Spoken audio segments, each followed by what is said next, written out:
नमस्कार दोस्तों, आप देख रहे हैं डीप स्टोरी टेलर, डर और रहस्यों की असली दुनिया। अगर आपको हमारी कहानियां पसंद आती हैं तो चैनल को सब्सक्राइब करें, जरूर करें।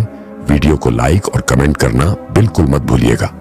आपका सपोर्ट ही हमें और भी डरावनी और सच्ची कहानियां लाने की हिम्मत देता है। तो चलिए शुरू करते हैं आज की खौफनाक कहानी। मेरा नाम राघव शुक्ला है। उत्तर प्रदेश सरकार के लैंड सर्वे डिपार्टमेंट में पिछले 12 साल से काम कर रहा हूं। मैंने बहुत कुछ देखा है। बांधों के नीचे डूबते गांव, विस्थापित लोग, जंगलों की कटाई। मगर जो मैंने जमरई में देखा वो किसी सरकारी फाइल में नहीं लिखा जा सकता। जमरई नक्शे में बम मुश्किल दिखने वाला एक गांव आखिरी बार जनगणना में 1991 में नाम आया था। उसके बाद गांव खाली हो गया। कारण लिखा गया वन्य जीवों का खतरा। मगर बात कुछ और थी। 3 दशक बीत गए और सरकार अब उस जमीन को अनुपयोगी घोषित करना चाहती थी। मुझे भेजा गया वहां की रिपोर्ट बनाने के लिए, अकेले। लेकिन मैं पूरी तरह अकेला नहीं था। मुझे वहां ले जाने के लिए एक स्थानीय आदमी मिला, गोविंद यादव। गुस्सल चेहरा पर आंखों में कुछ छिपा हुआ डर। जमरई दिखा दूंगा साहब, लेकिन उस पार की जमीन मत छूना। लोग आज भी उस जंगल के पार जाने से डरते हैं। मैं हंसा। मैं डरता नहीं हूं भीमा, रिपोर्ट बनानी है बस। डरने की बात नहीं साहब, यह डर सांस लेने वालों के लिए है। उसके शब्दों में कुछ था जो जंगल की हवा से भी भारी लग रहा था। हम अगले दिन सुबह 6 बजे गांव के लिए निकले। घना जंगल, मिट्टी की सूखी सड़क और हर 15 मिनट पर कोई ना कोई पुरानी चेतावनी बोर्ड। आगे जाना मना है। वन विभाग की सीमा समाप्त। जो गया वो लौटा नहीं। 11 बजे तक हम जमरई गांव पहुंच गए और सच कहूं गांव नहीं था, बस उसकी लाश थी। टूटे फूटे घर, काले पड़े दरवाजे, जमीन पर उगी झाड़ियां और अजीब सी खामोशी, जैसे किसी ने यहां वक्त को ही बंद कर दिया हो। भीमा कुछ नहीं बोला। उसने बस इशारा किया, यहां से उस पार का रास्ता शुरू होता है। मैंने उस दिन दोपहर तक गांव का सर्वे किया, नक्शे बनाए, पुराने कुओं की लोकेशन दर्ज की, जीपीएस रीडिंग्स ली। शाम ढलने लगी तो ठंडी हवा चल पड़ी। एक टूटी हुई हवेली के सामने मैंने मोबाइल निकाला। रिपोर्ट शुरू करने ही वाला था कि किसी ने पीछे से फुसफुसा कर कहा, लौट जाओ। मैंने पलट कर देखा, कोई नहीं था। रात को हम गांव के ही एक पुराने कमरे में रुके। भीमा ने आग जलाई और बोला, इस गांव में कोई नहीं मरा साहब, पर सब ले जाए गए थे। मैंने पूछा, कहां? जंगल के पार, जहां एक बलि आज भी अधूरी है। उसकी आंखें बुझी हुई थी, जैसे वो किसी पुरानी गलती को याद कर रहा हो। और मैं सोच रहा था, मैं यहां क्या करने आया हूं। सुबह जब मैं जागा तो भीमा वहां नहीं था। मैंने उसे पुकारा, पूरा गांव घूम लिया, कोई जवाब नहीं। उसका बैग वहीं पड़ा था, मोबाइल, कंबल, यहां तक कि जूते थी, लेकिन भीमा नहीं था। और गांव के एक कोने से एक रास्ता जंगल की ओर जाता था। उस पार की जमीन की ओर सुबह 6:40 बज चुके थे। भीमा के बिना वो वीरान गांव और भी डरावना लग रहा था। मैंने पूरा कमरा छाना, बाहर के मैदान, कुआं, हर झाड़ी, लेकिन उसका कोई नामो निशान नहीं था। और तब मैंने वो रास्ता देखा। गांव के उत्तर पूर्व में एक पथरीली का लगी पगडंडी जो जंगल के बीचों बीच गुम हो रही थी। शायद भीमा वहीं गया था। शायद वही उस पार की दिशा थी जिससे वो मुझे बार बार मना करता रहा। मैंने तय किया, जाना ही होगा। पेड़ों का घनत्व बढ़ता जा रहा था। हवा अब ठंडी नहीं ठहरी हुई थी, जैसे सांस लेना मना हो गया हो। हर शाख, हर पत्ता, हर छाया कुछ कह रही थी। 20 मिनट चलते ही मैं एक पुराने काले दरवाजे के सामने पहुंचा। पेड़ों के बीच छिपा हुआ लोहे का एक भयानक दरवाजा, जिस पर लाल रंग से लिखा था, वापसी नहीं है। मैं रुक गया। कदम अपने आप धीमे हो गए, लेकिन फिर मुझे एक धीमी सी आवाज सुनाई दी, साहब बचाइए, मुझे ले जाए वो लोग। भीमा की आवाज थी, बहुत धीमी, बहुत टूटी। मैंने दरवाजा खोला। अंदर की दुनिया जंगल नहीं थी, वो एक पुरानी बस्ती के खंडहर थे। मिट्टी में धन से मकान, बीच में एक बड़ा चबूतरा और चारों ओर काले रंग के झंडे। मुझे दूर एक मूर्ति दिखी, किसी आधी औरत आधे जानवर जैसे आकार की उस मूर्ति की आंखें सचमुच चमक रही थी। मैं पीछे मुड़ा, लेकिन दरवाजा अब गायब था। और तभी तुमने उसे छुआ। अब वो तुम्हारे पीछे है। जो एक बार पुकारे वो लौटे नहीं। यह आवाजें मेरे आसपास घूमने लगी। किसी ने गर्दन के पास सांस ली। मैंने तेजी से भागना शुरू किया। खंभों के पीछे छाया चल रही थी। झाड़ियों में से किसी के पैरों की खड़खड़ाहट थी, जैसे कोई रेंग कर मेरा पीछा कर रहा हो। मैं बेतहाशा भागा, एक टूटी झोपड़ी में घुस गया। दरवाजा बंद किया और अंदर बैठा भीमा, चेहरा सफेद, हंठ सूख चुके, आंखें जैसे किसी दूसरे लोग से लौटी हो। आप नहीं समझे साहब, यह जगह जिंदा है, यह खुद शिकार करती है और अब यह आपको भी जाने नहीं देगी। भीमा की आंखों में कुछ ऐसा था जो पहले कभी नहीं देखा। वो डर नहीं था, हार थी, जैसे कोई ऐसा आदमी जो बहुत कुछ देख चुका हो, इतना कि अब मौत भी उसे डराए नहीं। मैंने धीरे से पूछा, भीमा यह सब क्या है? यह बस्ती, यह आवाज है, तू यहां कैसे फंसा? उसने धीमे से गर्दन घुमाई, झोपड़ी की मिट्टी की दीवार को घूरते हुए बोला, आपने उस मूर्ति को देखा ना? मैंने सिर हिलाया। वो कोई मूर्ति नहीं है, वो एक अधूरी साधना है। बहुत साल पहले यहां एक तांत्रिक आया था, केसरनाथ। वो अमृता चाहता था, बलि चाहिए थी उसे एक मासूम की हर पूर्णिमा को। 12 बलियां देने के बाद 13वीं बलि पर गांव वालों ने उसे मार डाला, पर तब तक देर हो चुकी थी साहब। उसकी आत्मा उस साधना में बंध चुकी थी और अब हर 13वें साल यह बस्ती फिर जिंदा हो जाती है। जिसने उस दरवाजे को छुआ वो 13वीं बलि बनता है। मेरे पैरों तले जमीन खिसक गई। मैंने दरवाजा खोला था, अब मैं अगला शिकार था। भीमा ने जेब से एक मुड़ा था काला तावीज निकाला। यह आखिरी बार बचा सकता है, लेकिन सिर्फ एक को आप चाहो तो उसके बोलने से पहले ही झोपड़ी की दीवारों से लाल लकीरें उभरने लगी, जैसे किसी ने किसी पुराने तंत्र मंत्र को फिर से जागृत कर दिया हो। भीमा ने मेरा हाथ पकड़ा, चलो जल्दी, जब तक सूरज पूरा डूबा नहीं बाहर निकल सकते हैं। हम भागे। बस्ती के बीचों बीच चबूतरे से धुआं उठने लगा और फिर उस मूर्ति की आंखें पूरी लाल हो गई। पीछे से एक जोरदार चिल्लाहट, बलि अधूरी है, बलि अधूरी है। हमने पीछे मुड़कर देखा। केसरनाथ का धुंधला जलता हुआ चेहरा हवा में तैर रहा था। उसके शरीर के हिस्से गायब थे, लेकिन उसकी निगाहें पूरी थीं। अब कोई नहीं बचेगा, ना तुम ना वो। भीमा ने मुझे ताबीज पहनाया और मुझे एक कंटीले रास्ते से बाहर की ओर धकेल दिया। तुम भागो साहब, मैं अब थक चुका हूं। अगर तुम बच गए तो उस दरवाजे को कभी मत खोलना। कभी नहीं। मैंने भीमा का हाथ पकड़ा, लेकिन किसी ने उसे खींच लिया। मैंने देखा भीमा की गर्दन पीछे मुड़ी, आंखें एक आखिरी बार मुझसे मिली और फिर वो अंधेरे में समा गया। मैं भागा, जंगल में कटीले रास्ते से लहूलुहान होता हुआ पगडंडी पर गिरता पड़ता भागा और आखिरकार वही काला दरवाजा फिर से दिखा। इस बार उस पर लिखा था, अब तेरा नंबर है। मैं बाहर निकल तो आया, पर जो डर पीछे छूटा था वो मेरी रूह में समा गया। शहर लौटकर मैंने सब कुछ भूलने की कोशिश की, पर भीमा की आंखें, वो जलता चेहरा और वो आवाज, अब तेरा नंबर है, हर रात मेरे सपनों में आता। मैं अपने कमरे की लाइटें बंद नहीं करता था, दरवाजा हर वक्त बंद रखता, पर एक रात दरवाजा खुद बंद खुल गया। मैंने मोबाइल की फ्लैशलाइट ऑन की। कमरे के बीचों बीच कोई खड़ा था, चेहरा नहीं दिखा, बस एक लंबी परछाई। उसके होंठ हिले और बहुत धीमी आवाज में निकला, देवी, बलि अधूरी है, चल। मैंने झट से बल ऑन किया, पर कमरा खाली था। पर उस रात मेरे कंधे पर 3 काले निशान उभर आए। सुबह डॉक्टर के पास गया। उसने कहा यह किसी जानवर के नाखूनों के हैं या फिर किसी मानव के। मैं समझ गया, केसरनाथ वापस आ चुका था, मेरे साथ, मेरे शहर में, मेरे घर में। मैंने तुरंत अपना बैग उठाया, सोचा वापस उसी गांव जाऊं जहां यह सब शुरू हुआ था। पर गांव तो वीरान था, पर एक चीज बदली थी, वो दरवाजा अब खुला था। मैं अंदर गया। झोपड़ियां टूटी हुई थी, बीच में फिर वही चबूतरा और उस पर रखी वो अधूरी मूर्ति अब पूरी थी। उसके हाथ में एक खंजर था और मूर्ति की आंखें मुझ पर टिकी थी। तभी एक आवाज गूंजी, अब कोई नहीं बचेगा। अविनाश पीछे पलटा तो भीमा खड़ा था, पर उसका शरीर आधा जला हुआ था। मैं तुझे रोक नहीं पाया। अब सिर्फ एक ही तरीका है, साधना पूरी करनी होगी। लेकिन उल्टी, अगर तू खुद को उसकी जगह बलि बना ले तो शैतान की शक्ति उलट सकती है। मैं संत था, मतलब खुद को मारना पड़ेगा या उसकी आत्मा को जलाना पड़ेगा। जो तू करेगा वही अंजाम तय करेगा। मैं दोराहे पर खड़ा था। या तो खुद की जान दूं या उस भूत या तांत्रिक की आत्मा को हमेशा के लिए खत्म करूं। और तब मैंने फैसला लिया, अब तुझ में और मुझ में से एक ही बचेगा, केसरनाथ।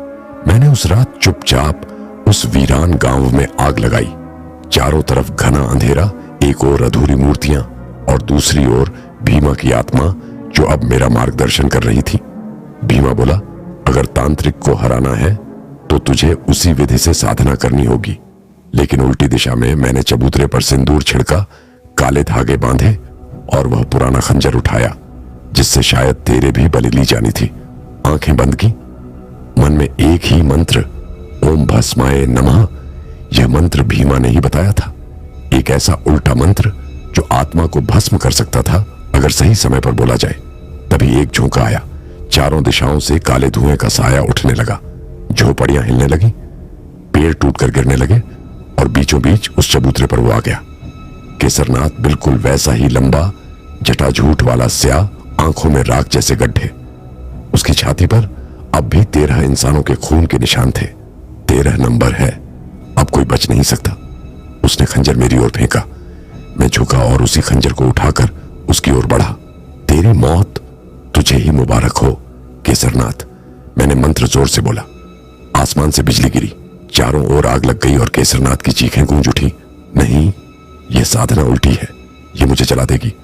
वो धुएं में पिघलता जा रहा था, पर तभी मेरे शरीर में आग लग गई। भीमा चीखा, अविनाश छोड़ दे मंत्र, बहुत देर हो चुकी है। पर मैंने आंखें बंद कर ली। एक आखिरी बार बोला और फिर सब कुछ शांत हो गया। सुबह जब सूरज निकला, वो गांव अब राख बन चुका था, पर मैं अब भी जीवित था। मेरे शरीर पर जले हुए निशान थे, पर मेरा मन हल्का हो गया था। मैंने वो खंजर उठाया और जंगल के बीच गाड़ दिया। अब कोई साधना नहीं, अब कोई बलि नहीं। पर तभी जमीन हल्की सी हिली और दूर एक पेड़ के पीछे से एक जोड़ी आंखें मुझे देखती रही। मैंने वो खंजर जमीन में गाड़ा ही था कि जमीन कांपने लगी। पीछे मुड़कर देखा, वो पेड़ जहां से 2 आंखें मुझे घूर रही थी, धीरे धीरे काले धुएं में लिपटने लगा। यह सब खत्म नहीं हुआ तो फिर कौन है अब? मैं डरते हुए उस पेड़ के पास पहुंचा। जैसे ही मैंने उसकी जड़ें हटाई, वहां एक पुराना मिट्टी का घड़ा निकला जिसके अंदर एक कटोरी में ताजा खून रखा था। भीमा की आवाज आई, यह बलि स्थान है, यह जंगल का आखिरी द्वार है जहां आखिरी आत्मा बंधी है। केसरनाथ तो सिर्फ एक माध्यम था, असली बलि अभी बाकी है। और तभी एक और साया मेरी आंखों के सामने आकार लेने लगा। वो मैं था, मेरी ही शक्ल, मेरी ही आवाज। अब तेरी बारी है अविनाश, तू ही 14वां है। मैं पीछे हट गया। यह क्या पागलपन है? तेरे अंदर जो क्रोध, लालच और अहंकार था, उसी ने तुझे चुना। मैंने उस कटोरी को उठाया और जमीन पर फेंक दिया। मैं खुद को नहीं मरने दूंगा। पर तभी वह परछाई मेरी छाया बनकर मुझसे चिपक गई। अब मैं खुद को देख रहा था, एक तांत्रिक के रूप में। भीमा चीखा, तू बलि स्थल पर देर तक रुका, अब जंगल तुझे ही चुन चुका है। तेरे पास 2 ही रास्ते हैं, या तो खुद को खत्म कर दे या फिर किसी और की बलि दे। मेरे हाथ कांप रहे थे। मैं वहां से भागा, पर वो जंगल कभी खत्म ही नहीं हुआ। मैं दिन रात चलता रहा, न कोई सूरज, न चांद, केवल पेड़ और हर पेड़ के पीछे। वो मैं आखिर एक दिन में गिर पड़ा और जब मेरी आंख खुली, मैं फिर उसी गांव के बाहर था। पर इस बार गांव में लोग थे, बच्चे खेल रहे थे जैसे कभी कुछ हुआ ही नहीं। मैं चिल्लाया, भागो यहां से, ये जगह श्रापित है। लोगों ने मेरी ओर देखा और कहा, कौन हो तुम?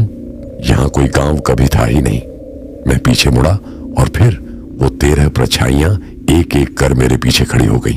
अब मैं समझ गया था, मैं ही अंतिम बलि था और अब मेरी आत्मा ही अगली आत्मा की तलाश करेगी। तुम जब भी इस जंगल के पास से गुजरो और तुम्हें लगे कि कोई तुम्हें देख रहा है तो समझ लेना, मैं वहां हूं तुम्हारे नाम की अगली बलि लेने। अब सुनते हैं अगली कहानी। मेरा नाम शैलजा है, उम्र होगी कोई 55 के पार। यह कहानी कोई सुनी सुनाई बात नहीं है, मैंने खुद अपनी आंखों से वो लाल सूत लटकते देखा है। गांव का नाम है रायखेड़ा, रीवा से करीब 25 कोस अंदर जंगलों में बसा है। यहां आज भी लोग टोने टोट के भूत प्रेत और देवी शक्ति में विश्वास करते हैं। पर एक बात ऐसी है जो सिर्फ हमारे गांव में होती है। बेटी के जन्म पर घर के बाहर लाल सूत बांधना कहा जाता है। लड़की जब पैदा होती है उसकी सांस के साथ एक परछाई भी चलती है और वह सूत उसे बांध कर रखता है, जैसे मां की कोख। ये बात मैं ऐसे ही नहीं कह रही। पूनम के साथ जो हुआ वो आज भी गांव के लोग दबी जबान में याद करते हैं। पूनम हमारे ही मोहल्ले की थी। 14 साल की उम्र में हंसती बोलती स्कूल जाती थी, पर पूनम के जन्म पर उसके बाप ने लाल सूत नहीं बांधा था। कहता था अंधविश्वास में नहीं पड़ेंगे। ये सब पुराने जमाने की बातें हैं। उसकी मां चुप रही, पर गांव नहीं भूला। पहली बार सबको तब शक हुआ जब पूनम ने कहना शुरू किया, मां, वो दीदी हर रात मुझे बुलाती है। वो कहती है मैं भी खेलूं उसके साथ लाल धागे से। शुरू में सबने सोचा कोई सपना देखा होगा। फिर अमावस्या की एक रात पूनम की चीख सुनाई दी। हम सब भागे। घर का दरवाजा खुला था और पूनम छत से लटकी थी, पर गले में रस्सी नहीं, लाल सूत था। कहानी वहीं खत्म नहीं हुई। पूनम के हाथों की उंगलियां हिल रही थीं और उसकी आंखें खुली थीं, जैसे वह अभी बोल देगी, या जैसे कोई और बोल रहा हो उसकी आंखों से। उस रात के बाद गांव ने तय किया, अब हर बेटी के जन्म पर लाल सूत बांधा जाएगा, चाहे कुछ भी हो। पर जिस बात की किसी ने कल्पना नहीं की थी वो यह थी, 15 साल बाद जब मैं लौटकर गांव आई, पत्रकार बनकर मुझे भी वहीं परछाई दिखने लगी। गांव लौटे मुझे 2 दिन ही हुए थे। मैं बिछखेड़ा की गलियों में घूम रही थी। पुराने स्कूल को देखती, पनघट की सूखी तलैया के किनारे बैठती। हर मोड़ पर कुछ न कुछ बदल चुका था, पर एक चीज आज भी वैसी ही थी। हर घर के दरवाजे पर बांधा लाल सूत। एक पुराना लकड़ी का दरवाजा देखा, उस पर सूत नहीं था। मैंने पास खड़े बुजुर्ग से पूछा, काका, इस घर पर सूत क्यों नहीं है? वो थरथराते स्वर में बोले, बिटिया, यह पूनम का घर था। मैं चुप हो गई। शाम को मैं अपनी रिकॉर्डर मशीन ऑन करके पुराने किस्सों की रिकॉर्डिंग लेने निकली। गांव की बुजुर्ग औरतें इकट्ठा थीं। पत्तल पर मक्के की रोटी और गुड़ रखते हुए मुझे घेर कर बैठ गईं। मैंने पूछा, पूनम की मौत को आप सब कैसे देखती हैं? एक बूढ़ी अम्मा बोली, वो मरी नहीं थी, उसका धागा छीन लिया गया था। वो खेलने नहीं गई थी, उसे किसी ने धक्का दे दिया था।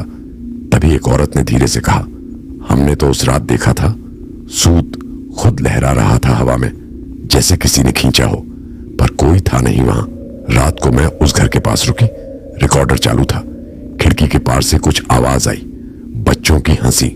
फिर बहुत धीमे सुर में एक लड़की की आवाज, दीदी आओ ना, हम सब खेलेंगे, लो ये लाल धागा पकड़ लो।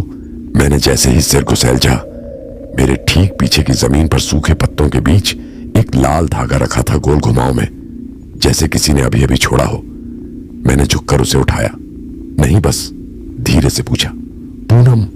तभी रिकॉर्डर की लाइट अपने आप ऑन और ऑफ होने लगी। मैंने देखा खिड़की के अंदर एक चेहरा दिखा, धुंधला, पर उसकी आंखें में वैसी ही थीं जैसी उस रात पूनम की थी, खुली हुई, पर आवाज किसी और की थी। रात को मेरी नींद टूटी तो मेरे हाथ में वही लाल सूत बंधा हुआ था।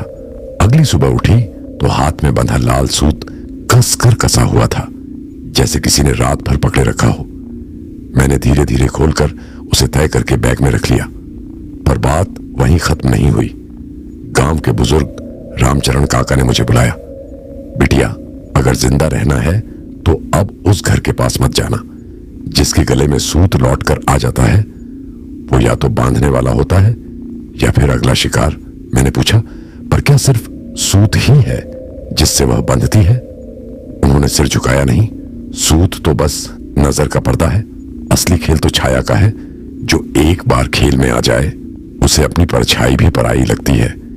शाम को मैं फिर वही रिकॉर्ड लेकर गांव के पुराने स्कूल पहुंची, जहां पूनम आखिरी बार दिखी थी। बिल्डिंग टूटी फूटी दीवारों पर छिलती हुई छूने की परतें, एक कोना पूरी तरह जला हुआ था। मैंने टॉर्च की रोशनी में देखा, एक स्लेट पड़ी थी जिस पर चौक से लिखा था, पूनम आएगी। ये खेल अभी खत्म नहीं हुआ। तभी छत से खड़खड़ाहट की आवाज आई। मैंने सर उठाया, एक छाया दौड़ती दिखी। इंसान की थी, पर बहुत लंबी, और उसका सिर थोड़ा टेढ़ा झुका था, जैसे टूटी हुई गर्दन हो। मैंने कैमरा ऑन किया, रिकॉर्डिंग चालू की, और फिर एक आवाज आई, तेरा भी सूत खुला रह गया है दीदी। मैंने गर्दन घुमाई। मेरे बैग का जिप खुला था और सूत बाहर लटक रहा था, जमीन पर रेंगता हुआ जैसे कोई उसे खींच रहा हो। मैंने बैग बंद किया और बाहर भागी, पर बाहर गांव की गलियों में अजीब सन्नाटा था। न कोई जानवर, न इंसान, सिर्फ दीवारों पर लाल हाथों के निशान। हर मोड़ पर एक ही बात सुनाई देती, लाल सूत किसी को नहीं छोड़ता। यह रिवाज नहीं, एक अधूरी साधना है, और जो लड़की बिना सूत के जन्मी थी वो अभी भी अधूरी है। उसी रात मुझे पहली बार परछाई ने छुआ। मेरी गर्दन के पीछे बर्फ जैसी ठंडी हवा गुजरी और कान में धीमे से किसी ने फूंक मारी, अब तू भी खेल का हिस्सा है। उस रात मैं छत पर लेटी थी, नींद आंखों से कोसों दूर थी। गांव की हवा में कुछ अजीब सा था, जैसे सब कुछ रुका हुआ हो। हर आवाज थमी हुई। तभी पीछे से किसी ने मेरा नाम पुकारा, शैलजा। मैंने झटके से पलट कर देखा, कोई नहीं था, पर दूसरी तरफ मेरी परछाई चांदनी में साफ दिख रही थी, पर मैं हिली नहीं थी और वो धीरे धीरे चल रही थी। मैंने उठकर टॉर्च जलाई, परछाई गायब। नीचे से फिर आवाज आई, शैलजा नीचे आओ ना, खेल अधूरा है। मैंने घर का दरवाजा खोला तो देखा आंगन में किसी ने गोबर से 5 गोल घेरे बनाए थे और उनके बीचों बीच सूत की गुड़िया रखी थी।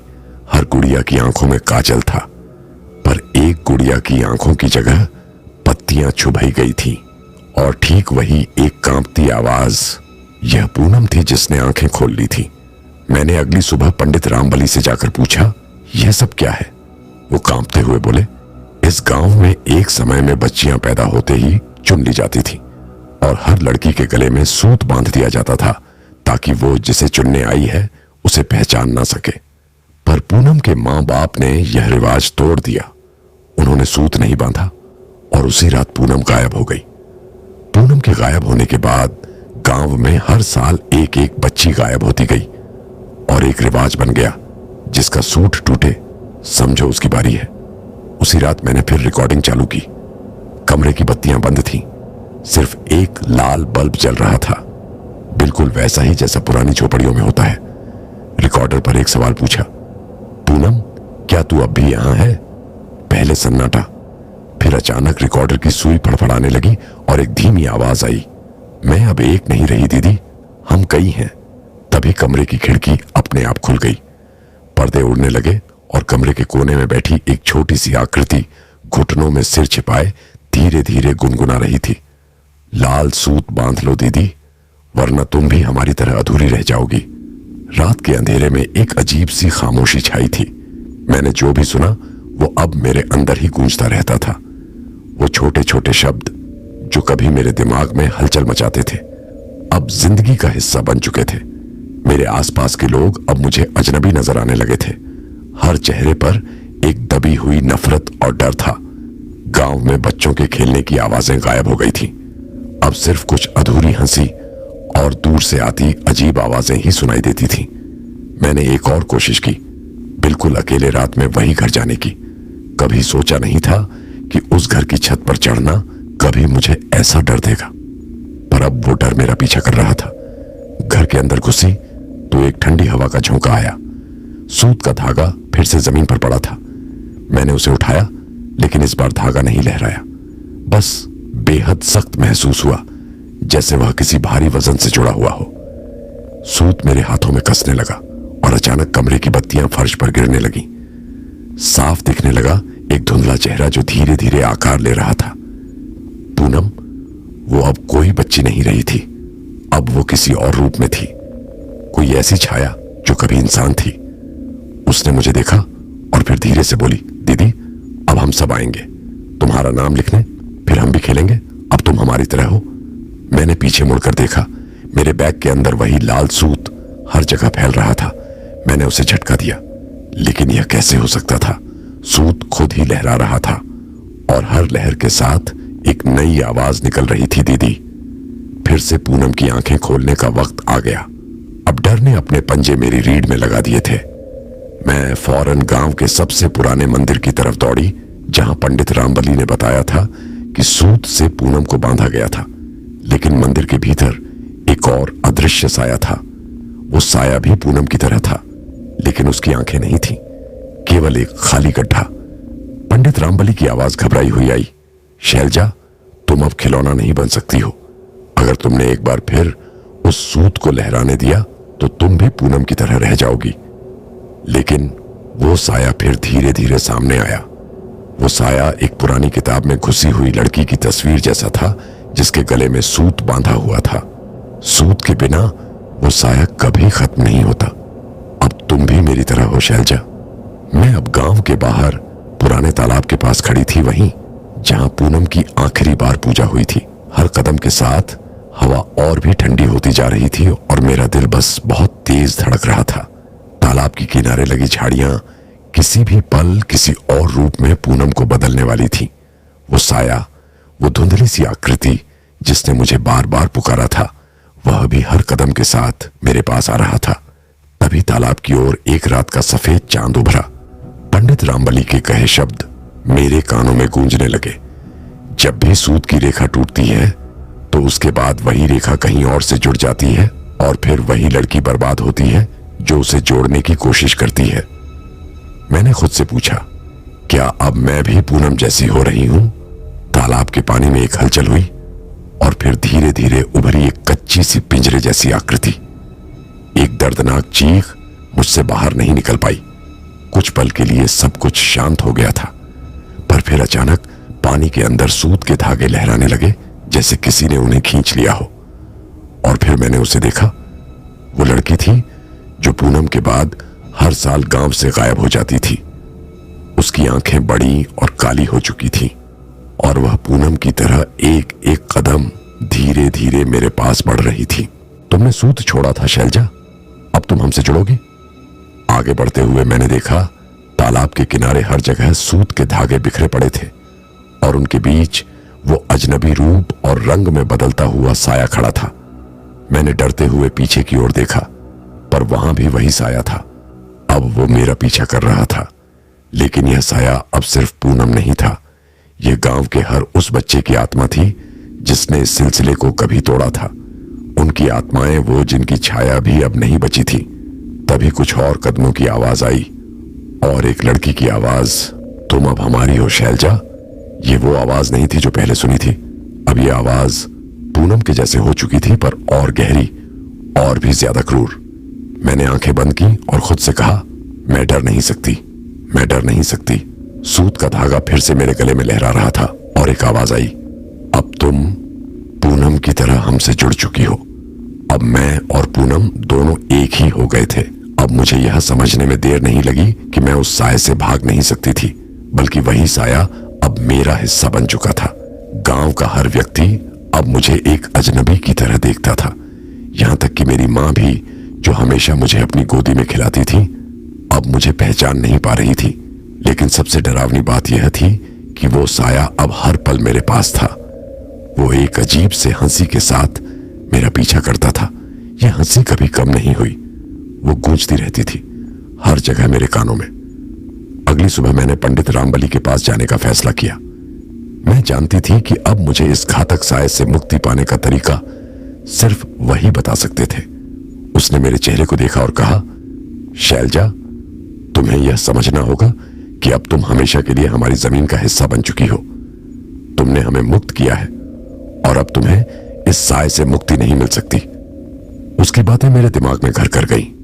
मैंने पूछा, क्या इसका कोई हल नहीं है? वो चुपचाप खड़ा रहा, फिर धीरे से बोला, हमें नहीं मालूम कि तुम अपनी जिंदगी वापस पा सकोगी या नहीं, पर एक चीज है शैलजा, जो इस समय तुमसे जुड़ चुकी है, वह तुम्हारी मदद कर सकती है अगर तुम चाहो। मैंने उसकी बात सुनी और सोचा, क्या मुझे उस साये को एक और मौका देना चाहिए। उस रात मैं गांव के पुराने मंदिर की ओर चली। मंदिर के अंदर अंधेरा था और चमकते हुए दीपों की हल्की सी लहर सामने आने लगी। मेरे कदम वहीं रुक गए क्योंकि वह साया फिर सामने था, वही धुंधला चेहरा, वो अजनबी रूप। अब मैंने खुद से कहा, मुझे डरने की कोई जरूरत नहीं है, मुझे इस डर का सामना करना होगा। वो साया अब एक हंसी के साथ बोला, तुमने हमें अपनी जिंदगी दी है, अब हमें तुम्हारी जिंदगी की पूरी कीमत चुकानी होगी। मंदिर में अचानक धुआं भरने लगा, दीपों की रोशनी भी धीरे धीरे फीकी पड़ने लगी। वहीं मंदिर के मध्य में पूनम की पुरानी मूर्ति अब बदल चुकी थी। उसके चेहरे पर वही सूत के धागे लटके थे और उसकी आंखें पूरी तरह से बंद हो चुकी थी। फिर वही हंसी, वही डर। साया अब मुझसे पूरी तरह गिर चुका था। मुझे एहसास हुआ यह साया सिर्फ पूनम का नहीं बल्कि गांव के हर बच्चे का रूप था। वो सभी बच्चे जो कभी हमारे इस गांव में थे और गायब हो गए थे। तभी अचानक मंदिर के दरवाजे बंद हो गए और मैं कहीं फंस चुकी थी। साया अब धीरे धीरे मेरे करीब आ रहा था। मैंने खुद से कहा, अगर मुझे बचना है तो मुझे इन सब की आत्माओं को मुक्त करना होगा। वहीं मंदिर के अंदर वह सूत का धागा फिर से लहराया और इस बार मुझे लगा कि अब कुछ बदलने वाला था। मंदिर के अंदर चारों ओर साया की डरावनी हंसी और चीखें गूंज रही थी। वो अब मेरे बहुत पास आ चुका था और मेरी सांसें तेज हो रही थी। मुझे समझ आ चुका था कि मैं अकेली नहीं थी। गांव के सारे बच्चे जिनकी आत्माएं इस साए में बंधी हुई थी अब एक एक करके मेरे चारों ओर जमा हो रहे थे। उनकी आंखों में वही डर था जो मैंने कभी महसूस किया था। मुझे याद आया कि पंडित रामबली ने कहा था, तुम्हारे साथ जो हुआ वो कोई सामान्य घटना नहीं थी। शैलजा, तुम्हें किसी और की मदद नहीं मिलेगी। तुम्हें खुद अपनी जिंदगी और इस साए को खत्म करना होगा। मैंने पूरी ताकत जुटाई और अपनी आंखें बंद की। खुद से कहा, मैं इसे खत्म करूंगी, मैं इसे रोक सकती हूं। मंदिर की दीवारें अब सूत के धागों से ढकी हुई थीं और उसी धागे में सभी बच्चों की आत्माएं अब मेरी ओर बढ़ रही थीं। मेरे अंदर एक नई ताकत जाग उठी। यह वही ताकत थी जिसे मैंने अब तक महसूस नहीं किया था। मेरे अंदर सूत की एक और रेखा जुड़ने लगी थी और मैं अब जानती थी कि यह मेरे ही अस्तित्व का हिस्सा है। साया, जो अब पूनम की सूरत में था, मुझसे बोला, तुम अब हमारी हो। शैलजा, अब हम तुम्हारे अंदर समा गए हैं। तुम अब हमारी गहरी साजिश का हिस्सा हो। मैंने उसकी बातों को नजरअंदाज किया और सूत के धागे को तोड़ा। उसी क्षण में तालाब का पानी एक जोरदार आवाज के साथ फूटा और वहां से सभी आत्माएं बाहर निकलने लगी। मुझे महसूस हुआ जैसे मेरी आत्मा और उन बच्चों की आत्माएं एक साथ मिल रही थी। अचानक पूनम का रूप धुंधला हो गया और उसकी हंसी धीमी पड़ने लगी। मेरे सामने एक महीन सी रेखा बनी और वही रेखा सूत से जुड़ी हुई थी जो अब मैं तोड़ चुकी थी। यह वही रेखा थी जिसने मुझे और सारे बच्चों को एक दूसरे से जोड़ रखा था। लेकिन वही साया अब कमजोर हो चुका था। पूनम की आत्मा अब बहुत धीमी हो रही थी और उसकी चमक अब खत्म हो रही थी। तभी मैंने सुना, तुम्हारी मदद से हम मुक्ति पा रहे हैं शैलजा। अब तुम्हें भी अपनी नियति स्वीकार करनी होगी। वो साया अब पूरी तरह से मंदिर के भीतर समा गया और वहां से सूत के धागे भी गायब हो गए। मैं अब आजाद थी। गांव के सभी बच्चे और उनके आत्मीय भाव मुझे देख रहे थे जैसे वे आभारी थे। साया अब समाप्त हो चुका था। वो डर, वो अनदेखा अंधेरा अब खत्म हो चुका था। जैसे ही मैंने मंदिर के दरवाजे खोले, एक ठंडी हवा का झोंका आया। सभी आत्माएं अब शांत हो चुकी थीं और मुझे लगा जैसे गांव में कोई अदृश्य शक्ति अब खत्म हो चुकी हो। मुझे महसूस हुआ कि अब मैं पहले जैसी नहीं रही। अब मैं शैलजा नहीं, एक नई शक्ति बन चुकी थी। अब एक नई सुबह थी जिसे कोई और नहीं बल्कि मैंने खुद लड़ा था। और मुझे पता था कि अब मुझे कभी भी वापस उसी डर का सामना नहीं करना होगा। तो दोस्तों, कैसी लगी आपको यह कहानी? चलिए सुनते हैं अगली कहानी। यह कहानी हमें अमित तिवारी ने भेजी है। यह घटना बिहार के गोपालगंज जिले के हथुआ ब्लॉक की है, जहां एक रात को कुछ ऐसा हुआ जिसने आज तक उन्हें चैन से सोने नहीं दिया। राजीव उस वक्त 24 साल के थे। पढ़ाई पूरी करके पटना से लौटे थे। गांव मां की तबीयत थोड़ी ठीक नहीं रहती थी और पिता अक्सर बाहर शहर में रहते थे मजदूरी के लिए। गांव था सोनापुर छोटा सा, लेकिन हर कोई एक दूसरे को जानता था। उस दिन शाम को गांव में शांति थी। हवा में हल्की ठंडक और खेतों से आती मिट्टी की गंध थी। राजीव अपने बचपन के दोस्त अनिल के साथ पुराने स्कूल वाले मैदान में बैठा था। दोनों गप्पे मार रहे थे। तभी अनिल बोला, कल रात विनोद सिंह के खेत के पास फिर कोई चीख सुनाई दी। राजीव मुस्कुराया। फिर वही चुड़ैल वाली बात, सालों से कोई कुछ देखे भी तो नहीं। अनिल ने उसकी तरफ एक टेढ़ी नजर से देखा। भाई, तू पटना पढ़ा है, लेकिन यहां कुछ चीजें किताबों में नहीं मिलती।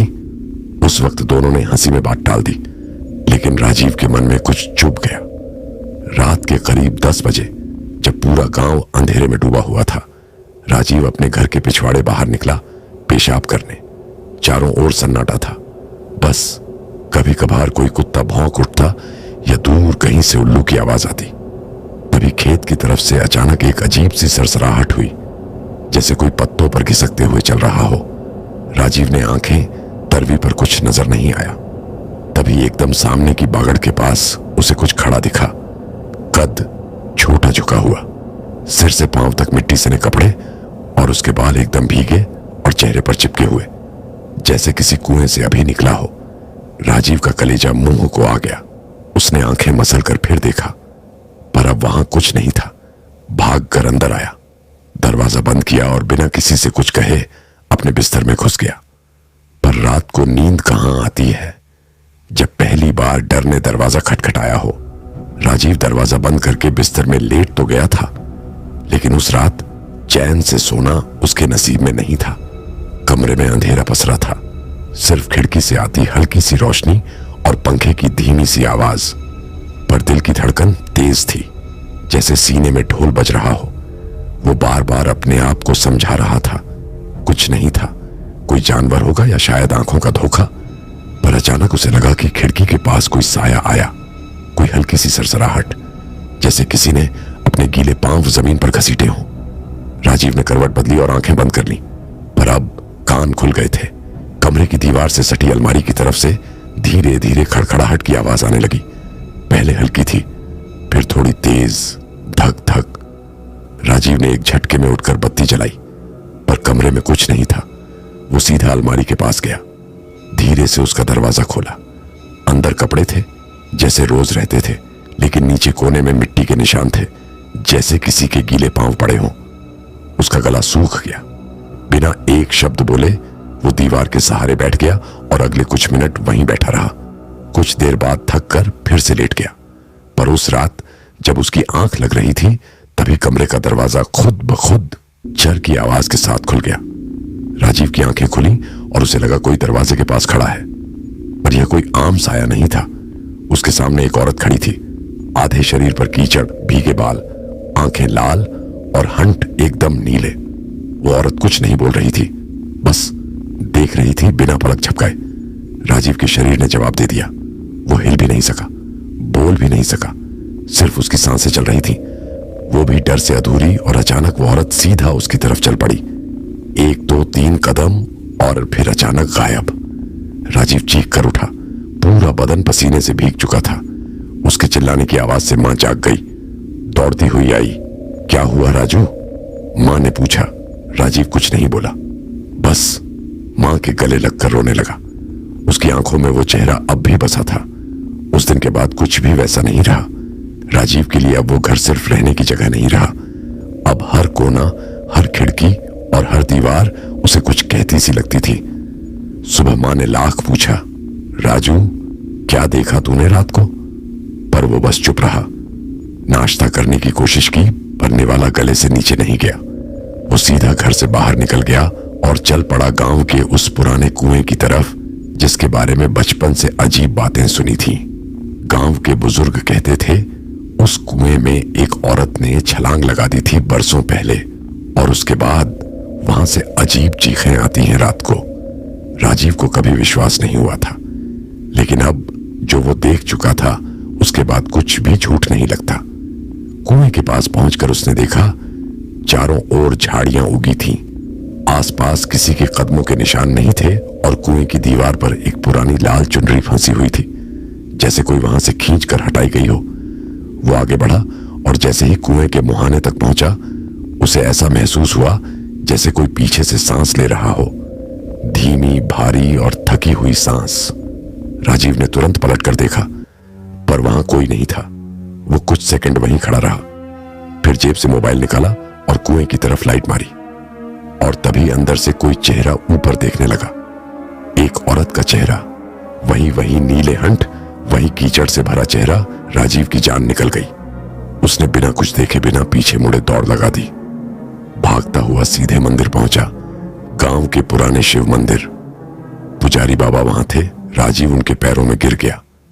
बाबा, मुझसे कुछ चिपक गया है, कोई है जो मुझे देख रहा है? मेरे पीछे पड़ा है। पुजारी ने उसे उठाया और ध्यान से देखा। तेरे माथे पर कोई साया दिख रहा है बेटा। ये कोई आम चीज नहीं, ये कुछ चाहता है तुझसे। बहुत पुरानी आत्मा है ये, कुएं से आई है ना। राजीव ने डरते डरते सिर हिलाया। पुजारी बाबा कुछ मंत्र पढ़ने लगे और एक धागा उसकी कलाई में बांध दिया। तू आज रात फिर घर जा, लेकिन इस बार दरवाजा बंद करके सोना मत, और कोई भी आवाज सुनकर बाहर मत निकलना, चाहे कोई कितना भी पुकारे। राजीव कुछ नहीं बोला, बस लौट आया। पर अब जो डर दरवाजे के बाहर था, वह घर के अंदर घुसने को तैयार था। राजीव शाम को जैसे ही घर पहुंचा, मां ने देखा उसका चेहरा पीला पड़ गया है। बेटा ठीक है ना, कहीं तबीयत तो नहीं बिगड़ गई? मां ने माथे पर हाथ रखा। राजीव ने बस इतना कहा, ठीक हूं मां, आज जल्दी सो जाऊंगा, थक गया हूं। पर असल में वह थका नहीं था, वो डर से टूटा हुआ था। रात हुई, मां सो गई, लाइटें बंद हो गईं और घर में फिर वही सन्नाटा छा गया। राजीव अब भी वही कमरे में था, लेकिन इस बार पुजारी बाबा की बात याद थी, दरवाजा बंद मत करना और कोई भी आवाज सुनकर बाहर मत जाना। कमरे की बत्ती बुझी थी, पंखा चल रहा था, लेकिन दिल की धड़कन हर चीज से ज्यादा तेज थी। धीरे धीरे नींद आने लगी और तभी राजीव उसने आंखें खोल दी। राजीव, यह कोई सपना नहीं था। किसी ने बाहर से बहुत धीमे लेकिन साफ आवाज में उसका नाम पुकारा। उसका गला सूख गया। राजीव बाहर आ। यह आवाज एक औरत की थी, न बहुत बूढ़ी न बहुत जवान, लेकिन उसमें कुछ था जैसे कोई उसे अंदर खींचना चाहता हो। राजीव की सांसें थम गई। अब वो सिर्फ सुन रहा था। दरवाजे के उस पार से कदमों की आहट, जैसे कोई नंगे पांव फर्श पर चल रहा हो। फिर दरवाजे पर एक धीमी सी दस्तक हुई। टप टप टप। राजीव ने खुद को कसकर चादर में लपेट लिया। राजीव, मैं जानती हूं तू जाग रहा है। तेरे पापा ने मुझसे वादा किया था और अब तू पूरा करेगा। राजीव को कुछ समझ नहीं आया। पापा का नाम कौन वादा? पर उस समय सोचने का मौका नहीं था। अचानक दरवाजा खुद ब खुद छर्र की आवाज के साथ आधा खुल गया। राजीव ने पलटकर देखा और उसके होश उड़ गए। दरवाजे पर वही औरत खड़ी थी, भीगे बाल, मिट्टी से सना हुआ सफेद सूट, हाथों में टूटा हुआ मंगलसूत्र। उसके होंठ हिल नहीं रहे थे, पर आवाज पूरे कमरे में गूंज रही थी। तेरे पापा ने मुझसे वादा किया था कि वो मुझे मोक्ष दिलाएंगे और अब तू बचेगा नहीं। राजीव बेहोश होते होते बचा। वो बिस्तर से उठा और पूरा धागा जो पुजारी बाबा ने बांधा था वह जल चुका था। अब वो औरत सिर्फ आवाज नहीं दे रही थी, अब वो उसके अंदर घुसने की कोशिश कर रही थी। अगली सुबह जब मां ने कमरे का दरवाजा खोला, राजीव जमीन पर बैठा था, आंखें लाल, माथे पर पसीना और हाथ में जला हुआ धागा। मां डर गई। राजू, क्या हुआ बेटा? यह धागा कैसे जला? राजीव ने कुछ नहीं कहा, बस एक ही बात बार बार दोहराता रहा। पापा ने क्या किया था मां? सच बताओ। मां चुप हो गई। उनका चेहरा एकदम फीका पड़ गया।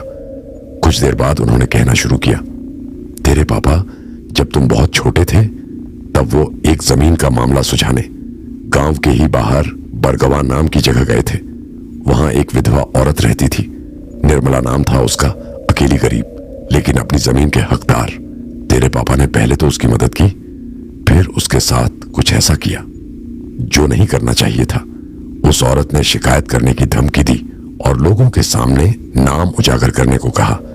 उसी रात उसने कुएं में कूदकर जान दे दी। राजीव की आंखों में आंसू आ गए। उसका कोई नहीं था तो गांव वालों ने जल्दी में बात छिपा दी और पापा ने कसम खाई कि उसका श्राद्ध करवाएंगे, उसकी आत्मा को शांति देंगे। पर ना पूजा हुई, ना श्राद्ध, ना माफी मांगी किसी से। बस सब भूल गए। अब सब समझ आ गया था। कुएं वाली औरत जो रात को उसका नाम पुकारती है वो निर्मला थी और अब उसका गुस्सा थमा नहीं था। उसे मोक्ष नहीं चाहिए था, उसे इंसाफ चाहिए था। राजीव सीधे पुजारी बाबा के पास गया।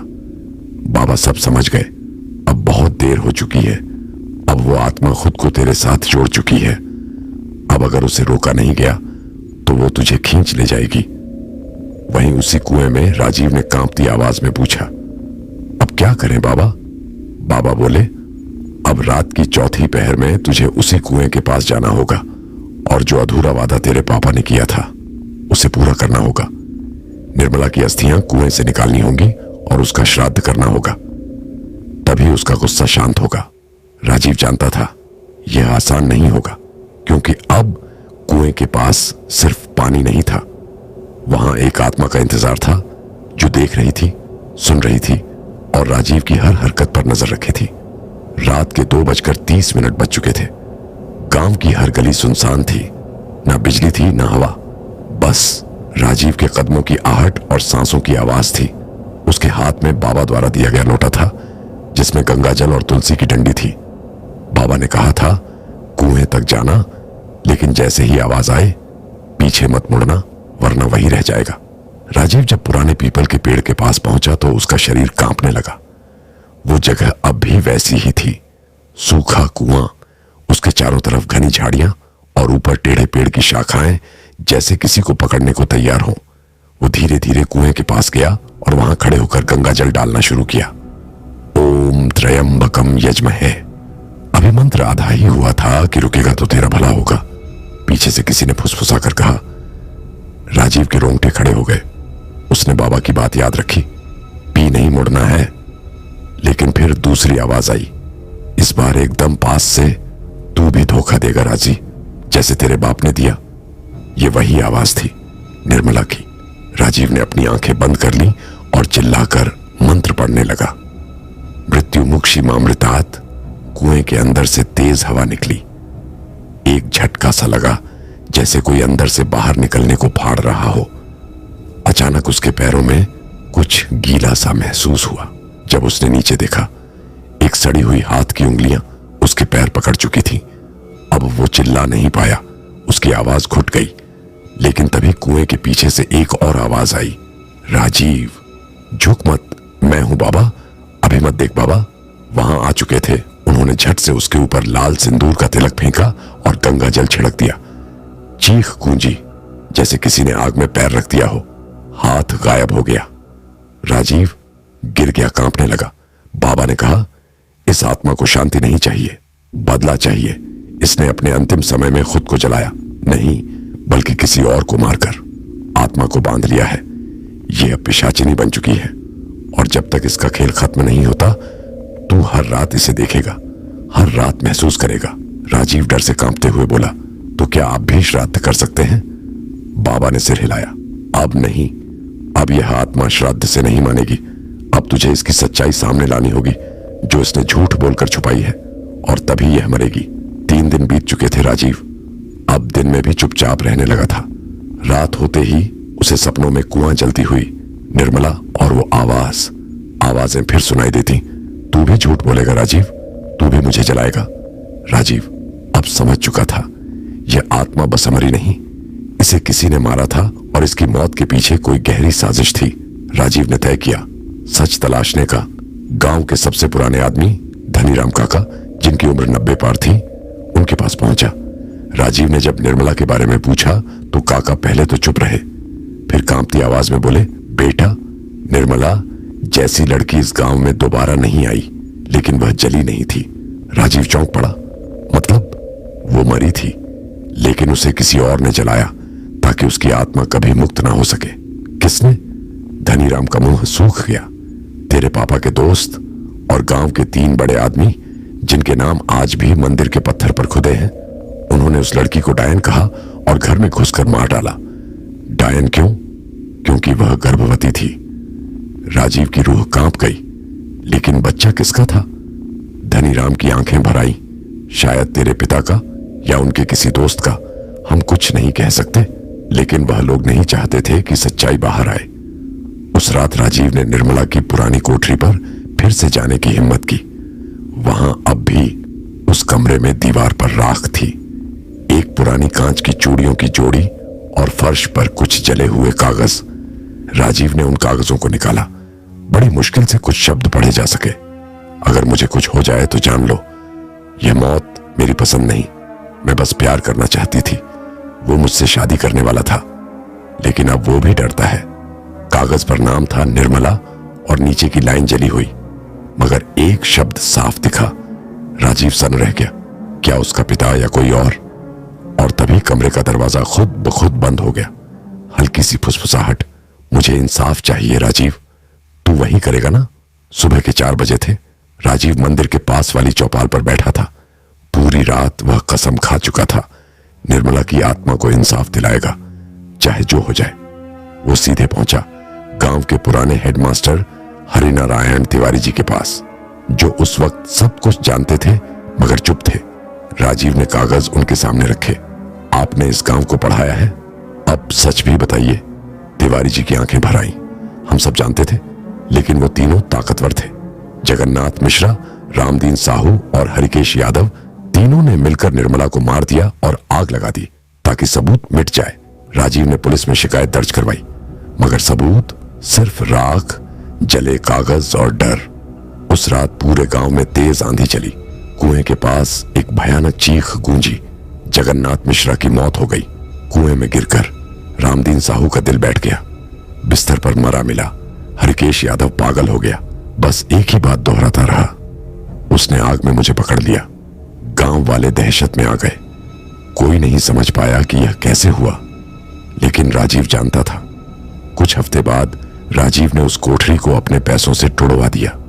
वहां एक छोटी सी समाधि बनवाई और उसके पास तांबे की पट्टी पर सिर्फ एक लाइन खुदवाई, निर्मला, जिसे सच बोलने की सजा मिली।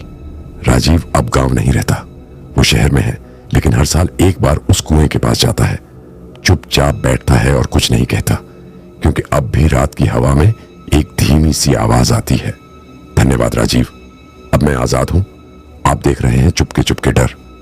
अगली बार फिर मिलेंगे एक और सच्चे डर के साथ। कहानी एक छोटे से गांव वीरपुर की है, जहां लोग रात को घरों के भीतर ही रहना पसंद करते थे। रात को कच्चे रास्तों पर अजनबी आवाजें सुनाई देती और कभी कभी कुछ सायम सायम करने वाली परछाइयां दिखती। कुछ साल पहले यहां एक औरत की हत्या कर दी गई थी। औरत का नाम था रूपा, जो अपने पति के साथ वीरपुर के बाहर एक झोपड़ी में रहती थी। गांव वालों का कहना था कि उसने अपने पति को किसी तंत्र मंत्र से मार दिया था, और जब उसका राज्य खुला तो रूपा को गांव वालों ने जलाकर मार डाला। लेकिन उस दिन के बाद से गांव में अजीब घटनाएं घटने लगी।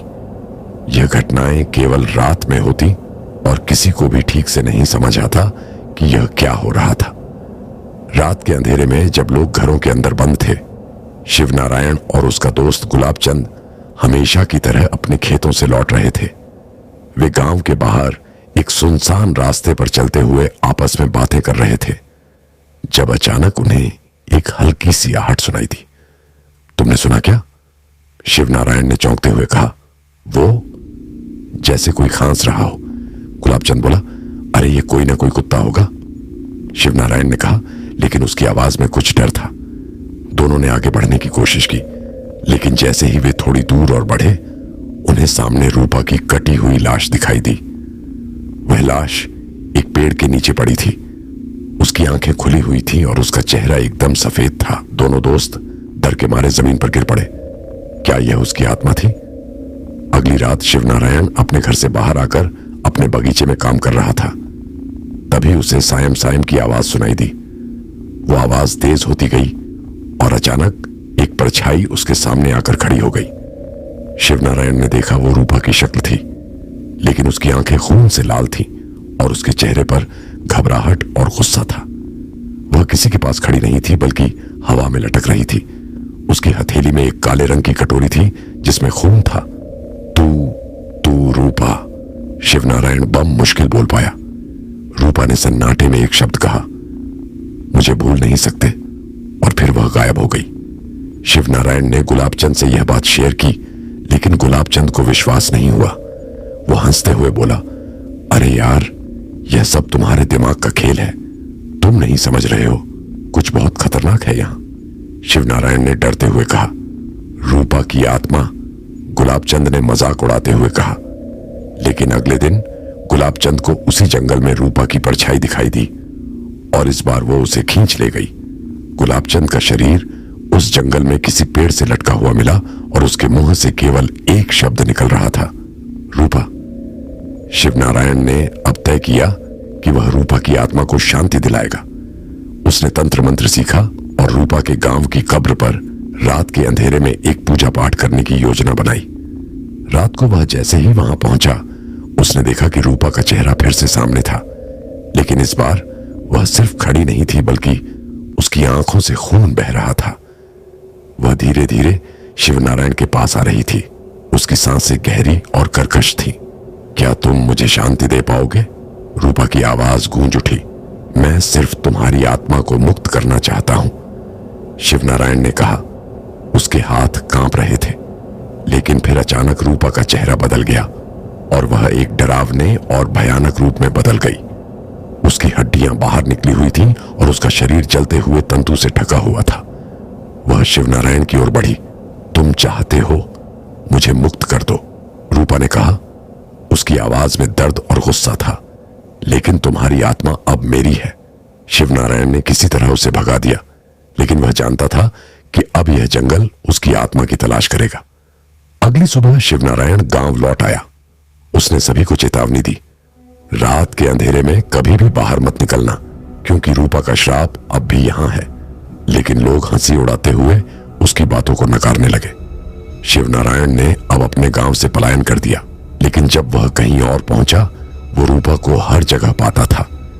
उसकी कटी हुई लाश, उसके घबराए हुए चेहरे और उसके खून से सने हाथ।